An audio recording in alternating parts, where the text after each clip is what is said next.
tell us a bit about yourself. So I'm Ethan Robinson. I'm from Edmonton. I grew up in Edmonton my whole life, and I've always kind of loved the outdoors. So one of the things I've always loved is just like the freedom and like the kind of tranquility and like you can be yourself in the outdoors. Like sometimes I feel like when you're in the city and stuff, like you do have to act a certain way and like kind of adapt to the environment. But when you're out in the woods or something, like you can be whatever you want. And I love that. I think I've also appreciated the outdoors from a young age because we have a cabin in Ontario and we go out there a lot. And I go out there, although there's a community there, you're still very free. Like you wake up in the morning and you could be like, I want to paddle across the lake. There's nothing stopping you. And so I've always loved the outdoors and being free, and that's why I love things like sailing and canoeing, running. But it's also like being in the outdoors strangely gave me a love for like woodworking and other things like doing things with my hands, because out at my cabin you have to be very handy. And so I think that's made me like very appreciate the job that I'm in right now in JFR, because of I'm always working with my hands. And not to say using your mind isn't rewarding, but something about just doing a task with your hands and building something, it's very rewarding. Yeah, so that's me. I've also used to be a competitive swimmer for around 8 years, and while that taught me a lot, I unfortunately had to quit because of COVID-19. However, it did give me appreciation for fitness, so I love to work out every day, which this job also allows me to do. Why did you apply to the JFR program? I applied partially due to COVID-19, but partially also because of how the job looked. So when the COVID-19 pandemic hit, like many people, I lost my job. I had a job lined up to be a lifeguard, and unfortunately that fell through. And this is when I was still competitively swimming, and it was around the time where you would start to get offered things for university and scholarships. And it was kind of the year that would happen. Since I missed all the competitions, it just wasn't going to happen. And I looked at it realistically as swimming is no longer going to be a possibility for me. I need to be realistic. So I started on a about 6 or 7 month job hunt throughout the worst of the pandemic. And as we started to come out, I was told about this job. And I looked at it and I thought, that looks like a really amazing job, and I don't know if I'm the one who will get it, but I have to try. And I really am relieved that I got it, because it was like I'd either work here or I had a couple relatives who like they had told me about other jobs, and they were like landscaping. Although I don't know if I would hate that job, there's something about this job that I just love doing. Like for example, my crewmates were like really close. We were really close after 2 days, and I love that. And I don't know if I'd get that out of another job. I just think it's us like living together, kind of getting along and everything. It's really great. And yeah, I really heard of it through word of mouth, and like when I just looked at it, I'm like, that job looks amazing. I get to go out, I get to be on fires, I get to be building things. And whereas like a landscaping job or working for EPCOR to like refill fire hydrants, that was the other job I was going to possibly take, or a swim teacher job. Although those jobs wouldn't be terrible, they just didn't look as appealing to me as this. And also, this is just great life experience. It teaches you a lot about yourself when you come out here. You get up at a certain period of time, you put on like your work clothes and your work boots, and it's just something I've never done before.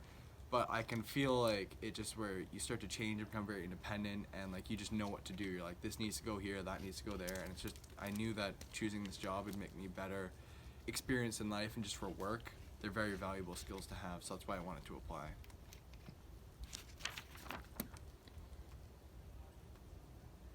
What are you most excited about for the upcoming summer? Well, the thing I would say I'm most excited about was going on a fire, and we already went on a fire. We did a mop-up, and that was incredibly fun. I was a little anxious, but I was also kind of excited to do it because we're on a fire base, and we're very lucky to have Hack and a unit crew occasionally around. And they've talked to us about it, and although there's danger in it, there's also something about it that I'm kind of like attracted, like a moth to light, where I'm like, I want to go out and I want to go do that. Maybe it's just I want to help people.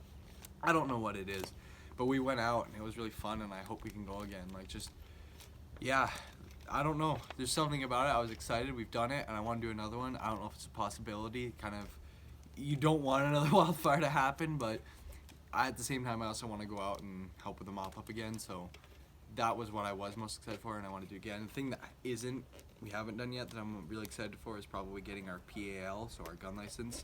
So that's scheduled to take place later in the summer, and I'm excited for that too. What is your dream job? It's changing now because of JFR. So before I went to JFR, I really thought I wanted to go into finance, specifically the trading center. So like either doing hedge fund management or just general trading of stock security, indices, and bonds. However, although I still think I would like to try that, I'm going to the U of A and I'm doing a general year and I'm going to see if I can get into business. Doing this job, it's made me also kind of look at forestry and think, do I want to do that? So one thing I am considering doing is trying to get on a unit crew or hat crew to work for the summer next year and just see how I like that. And then maybe if that doesn't work, maybe trying to do something like tree planting or silviculture. Because my leaders have kind of told me about that, and I said, like, oh, that looks actually quite appealing. I've done it. Or like one of my leaders, she's an arborist, and we did some arbory work, and that was quite fun too. And I just want to do a job that I can like always enjoy it. I don't want to get stuck in a job where I'm waiting to go home. And that's the nice thing about this job is right now, I'm checking my watch, but I'm checking it for different reasons. I'm checking it because, okay, this needs to get done by this time. It's not, oh, we just need to make it another hour. It's, we need to get everything done in an hour, and we can't. And so we have to like make sure we're doing things safely, but also get the job done. So that's why I'm loving this job. It's making me have second thoughts, and I definitely have an open mind going to university because I've been told by many, many wise people that sometimes the thing you think you're gonna do, you start it and you're like, I hate this, and then you end up in something else. So I'm not going with a closed mind, and doing this, it's made me think like maybe I might switch and take forestry classes at the U of A instead of finance. So it's my dream job is ever flexible. Describe your JFR leaders with a pulp culture or musical reference. Well, recently, me and my crewmates have been watching, we're going through a Star Wars marathon, so I think I'm going to describe my crew leaders with a Star Wars reference because of that's just going through my mind a lot recently. So I would describe one of my leaders, Joey, the arborist, as the Mandalorian. And the reason I would describe her as that is she comes off sort of in a little very professional and very like, all right, this needs to get done, this needs to get done. But once you get to know her, you realize she's very warm underneath it, and she's very funny. She's great to have around. So I describe her as that because I feel like a lot of people might judge her by the way she acts. I think it's just the industry she's had to work in. Like, unfortunately, females in forestry, they face a lot of discrimination. So she's had to act a certain way. But once you get to know her, you realize like she's great underneath. And how I would describe my leader, Kate, is probably as Lionel Kellerstein, because she always gets the job done. She always has this great smile on her face. She's always having fun.